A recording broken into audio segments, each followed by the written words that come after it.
Kalau memang dia masih mengucapkan bahwa ini kriminal, kami akan lakukan langkah hukum.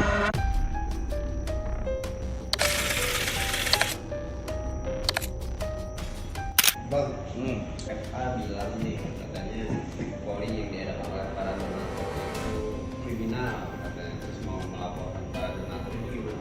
Itulah cara-caranya FA ya, ketika dia menangani suatu perkara.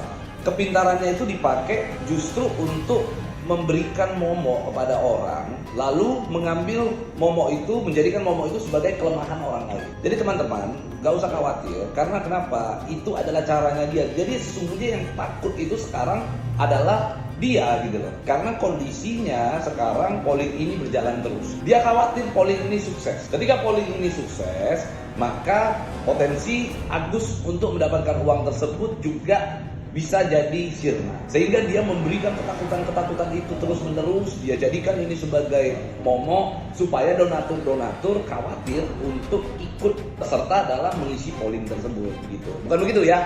Pak Rizman, Pak Rudi, gimana menurut Pak Rudi? iya, jadi memang karena itu adalah alternatif penyelesaian terobosan hukum bahasa. Jadi hal ini menjadi kekhawatiran pihak-pihak yang lama, sehingga pihak-pihak lama ini berusaha menggembosilah bahasanya agar polling ini tidak berjalan dengan baik.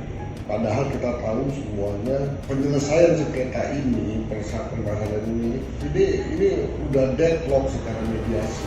Jadi masih mau mediasi lagi, ya nggak mungkin lah. Ya, kita udah terobosan hukumnya, terobosan hukumnya apa ya, kita gugat, kita lihat nanti hasil pengadilan. Tunggu aja lah, nggak usah banyak berkoar-koar yang macam-macam. Kita fokus penyelesaian masalah ini. Gimana Pak Rizman? Jadi gini ya, saya juga memang kalau mengamati ini menjadi sesuatu hal yang unik ya. Kalau ada satu pola pikir seorang katanya sih seorang lawyer yang udah hebat ya, menurut informasi yang kita dengar, bahkan dari keterangan yang disampaikan dia itu adalah lawyer yang luar biasa gitu ya. Tapi cara pandangnya menghadapi sebuah persoalan menurut saya itu harus memang memiliki satu kebijaksanaan dalam mengeluarkan satu statementnya.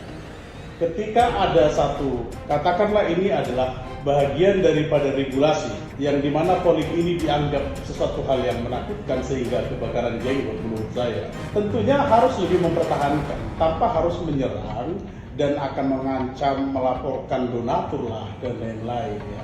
Tapi coba kalau memang dia merasa memiliki potensi itu mempertahankan martabat si Agus ini, menjaga nama baik si Agus ini, harusnya dia uji saja. Artinya bagaimana menjaga nama baik si Agus ini, tentunya polling ini adalah memberikan 3 peluang ya.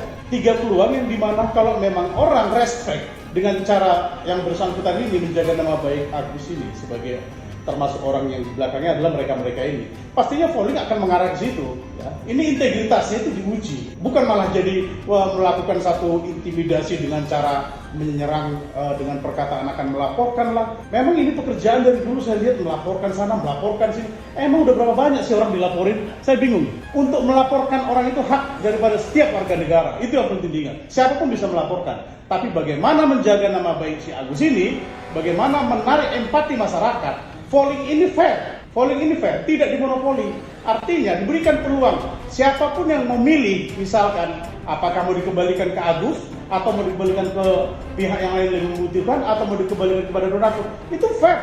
Tidak ada kepentingan di sana, apalagi Novi atau siapapun yang diduga sama dengan lawyernya katanya mau dilaporkan segala macam. Ini menurut saya adalah satu simulasi yang seakan-akan men-tracing kalau lawyernya aja dilaporkan supaya ada ketakutan gitu di donatur. Di era digital ini semua sudah bisa diakses. Pemahaman masyarakat itu, netizen itu udah gak bisa dibodoh-bodoh seperti itu menurut saya. Jadi ya itulah, gak usah lah kita selalu mengedepankan satu persepsi negatif kalau seakan-akan ini diakomodir oleh orang tertentu. Tidak, polling itu fair. Ditentukan di situ, terserah masyarakat bebas, netizen bebas mau ditaruh ke siapa. Kalau dia mampu menjaga nama baik si Agus, masyarakat akan polling taruh ke Agus, uangnya serahkan ke Agus. Begitu sih kalau menurut saya. Jadi intinya polling tersebut adalah sebuah gerakan yang sah, yang mana diakui oleh pemerintah. Hal itu bisa dilihat kalau polling tersebut www.suaraku.co.id tersebut diawasi oleh Kemenkominfo Republik Indonesia, Kementerian Komunikasi dan Informatika Republik Indonesia, melalui tanda daftar penyelenggara sistem elektronik. Barcode-nya ada di website, silakan dicek. Oke. Nah, kalau seandainya dari pihak FA mengatakan bahwa dia akan melaporkan kuasa hukum, tapi ingat, dia di sana menyebut bahwa ini polling tersebut adalah suatu tindak kriminal. Kami sedang membahas hal tersebut. Kemungkinan besar kami akan mengambil tindakan tegas dan langkah-langkah hukum karena adanya tuduhan yang menyatakan bahwa polling tersebut merupakan sebuah tindak kriminal. Begitu ya? Ya. Oke. Jadi kami ingatkan untuk pantau terus FA ngomong apa kepada teman-teman. Kalau memang dia masih mengucapkan bahwa ini kriminal, kami akan lakukan langkah hukum. Gitu. Satu lagi sebenarnya kan FA itu suka lapor, sebenarnya efektif nggak sih Bang? Nah terus sebenarnya ada komunikasi nggak sih antara dari para donatur ke pihak kasus atau Ya. Melapor itu adalah hak semua orang. Melaporkan satu dugaan tindak pidana di dalam tingkat kepolisian itu hak semua orang. Siapapun boleh melapor dan polisi wajib menerima laporan masyarakat begitu. Nah, persoalannya adalah ketika laporan-laporan tersebut digunakan sebagai alat untuk membungkam orang lain, mengintimidasi orang lain, seolah-olah orang lain itu tidak boleh mengungkap kebenaran begitu loh. Jadi intinya adalah dalam urusan lapor-melapor yang dilakukan FA itu sebenarnya bukanlah langkah hukum untuk membela kepentingan klien, tetapi justru untuk membela egosentris yang dimiliki oleh dirinya sendiri gitu kurang lebih. Betul ya? Ya. Jadi gini ya, tentang soal lapor-melapor lagi nih ya. Saya pikir bahasa lapor-melapor ini belakangan ini menjadi jargon ya. Di mana-mana lapor, di mana-mana melaporkan. Kita harus dapat memahami konteks daripada hukum itu sebenarnya apa sih. Kita tahu ada perbuatan pidana yang sudah dilaporkan di kepolisian, yang jelas sudah diproses.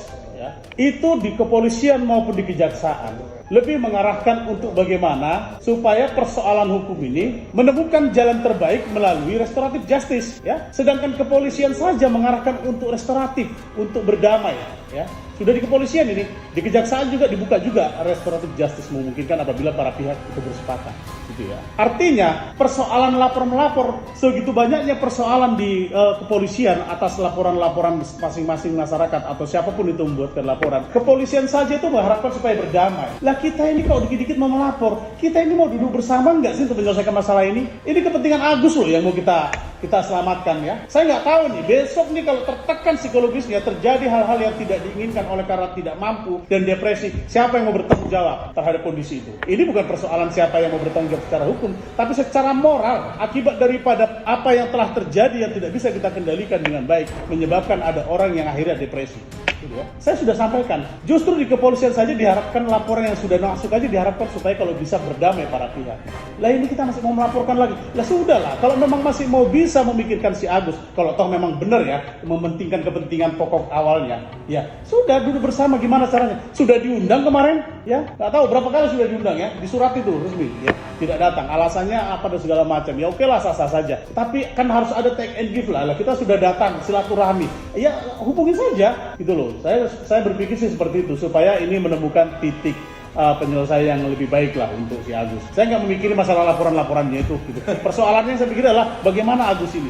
Persoalan laporan itu hak semua orang, gitu ya. Pertanyaannya dari sekian banyak survei yang dibuat, mana sih yang laporan itu sampai ada putusan pengadilan dan nikah?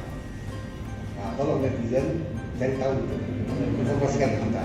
Siapa yang pernah dilaporkan, kemudian LP-nya itu berproses ke kejaksaan, ke pengadilan, dan diputus oleh majelis hakim salah. Ya, kalau diinformasikan. Terima kasih. Jadi saran saya buat FA, kalau mau lapor, laporlah di polisi lapor Pak. Oke, di Trans TV. Oke, sip. Kalau saya sih berharap gini ya, kalau kita tidak memiliki kepentingan tersendiri terhadap persoalan ini, kita kembali kepada perkara pokoknya. Perkara pokoknya itu apa? Ada persoalan masalah Agus yang harus kita obati. Gimana caranya kita mengobati si Agus supaya bisa cepat selesai masalah ini? kalau nggak duduk bersama, ya kan? Kan ada perawatnya sekarang. Ya, kalau lapor ini nggak selesai masalah. Sampai kapan ini mau merasakan penderitaan seperti itu gitu loh, ya? Oke lah, mungkin ada di take ya pembayaran dan segala macam. Tapi ada hak dia yang harusnya bisa didapatkan dengan cara kita duduk bersama. Begitu sih menurut saya.